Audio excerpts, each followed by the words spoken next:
Last time, I saw this smooth speed ramping style edit on Instagram from D2 Shots. This video actually got viral, and a lot of people were asking on how he created this kind of speed ramping effect. So in this video, we're gonna recreate this D2 shot locked on speed ramping effect without a gimbal. But before we start, if you are new here, make sure to subscribe and turn on the notification bell, so that you'll get updated of my latest tutorials. So sit back, relax, and let's make D2 shots locked on speed ramping effect together.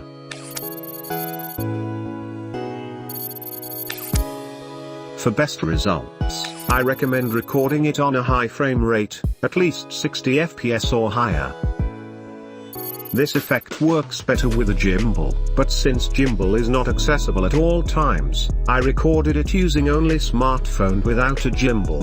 Also, if you have a stabilizer feature on your smartphone, you can just use it instead, and then you can now start recording. Try to capture on different angles, wides, close-up, do it in smooth constant motion.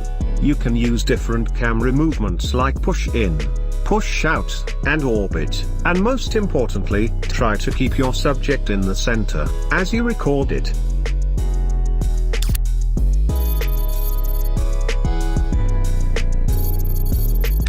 After recording, throw all the clips in After Effects where all the magic happens, as you can see here in Video Draft Composition. Before stabilizing the footage, I already selected and cut the part of the clips that I want to edit. This is to sort all the movements of the clips so that it would be easier to match the clips later on and thus, speeding up my workflow. Next, create new composition. I'll name it Speed Ramping. Frame rate, 30. Then social media portrait format, then hit OK. I'll drag the video draft composition above the speed ramping composition. I now have a dual timeline and clear preview of the clips. Then I'll simply copy and paste the footages that I want to stabilize on the speed ramping composition. Once pasted, I'll now hide that clip on video draft composition, meaning that clip is already used. Next, go to tracker panel. If you don't see it, go to window and check the tracker. Next, select the clip that you want to stabilize, go to the start of the clip, then hit stabilize motion. Go to option. Change the adapt feature to stop tracking, hit OK. This option now stops tracking if the tracking points get off from your reference point. Using the tracker box, select your reference point. Then hit Analyze Forward. Once the tracking stops, simply reposition the tracker points.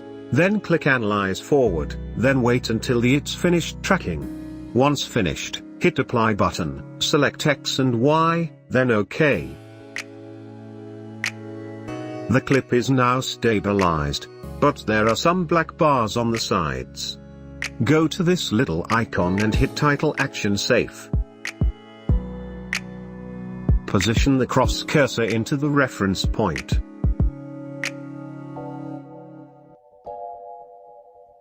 As you can see, the cursor stays on our reference point. It means the tracking works.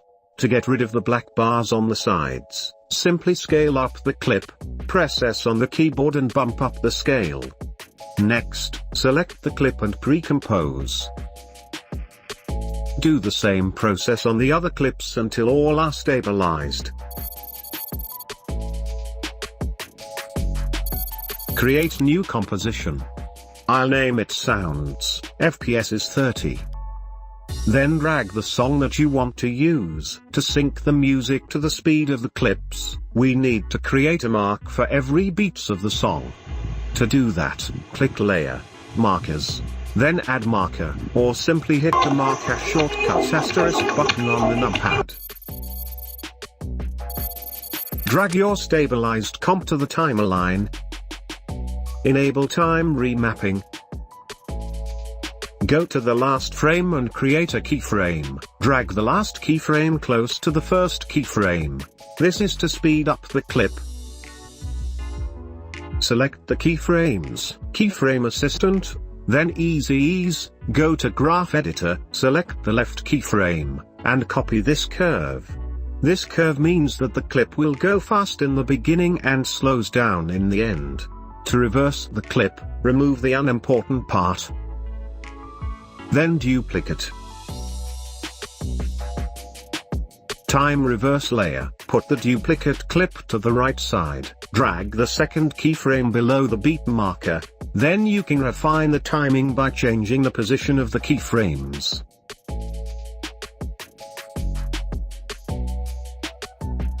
Next, I'm gonna create a clip that has no reverse. To do that, select the clip, enable time remapping, create a keyframe at the end of the clip, put also a keyframe in the middle, delete the unimportant keyframe.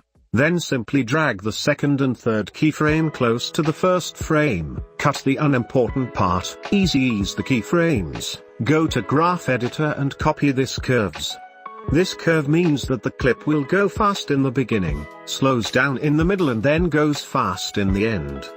Do the same process on the other clips.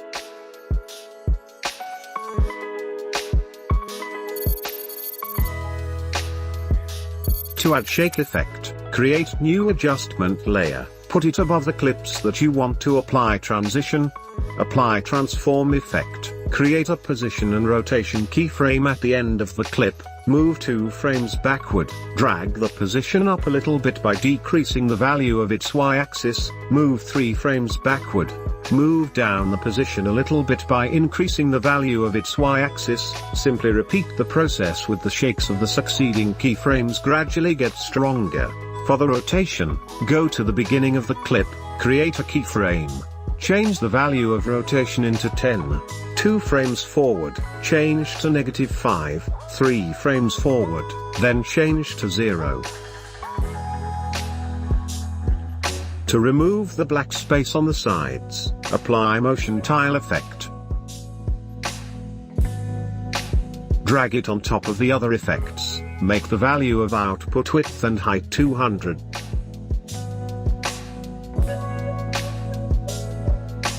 Then check mirror edges. Ease all the position keyframes.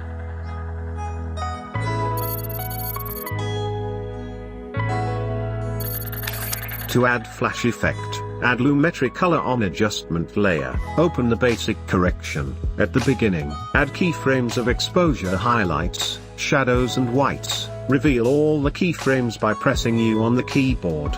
2 frames forward, bump up their value a bit according to your liking. Then select all the keyframes at the beginning, 6 frames forward, then paste them. Ease all the keyframes. Then add force motion blur. To add flash and shake effect to other layer, simply copy and paste it to other footages. Lastly, add motion blur. To do that, create new adjustment layer, put it above all the clips. I'll rename it blur, apply force motion blur effect to the adjustment layer. Change the value of blur samples into 20. Alright. That's how to create locked on speed ramping effect. Don't forget to give this video a thumbs up if you found it helpful and subscribe to my channel for more content like this. Thanks for watching, and I'll see you in the next video.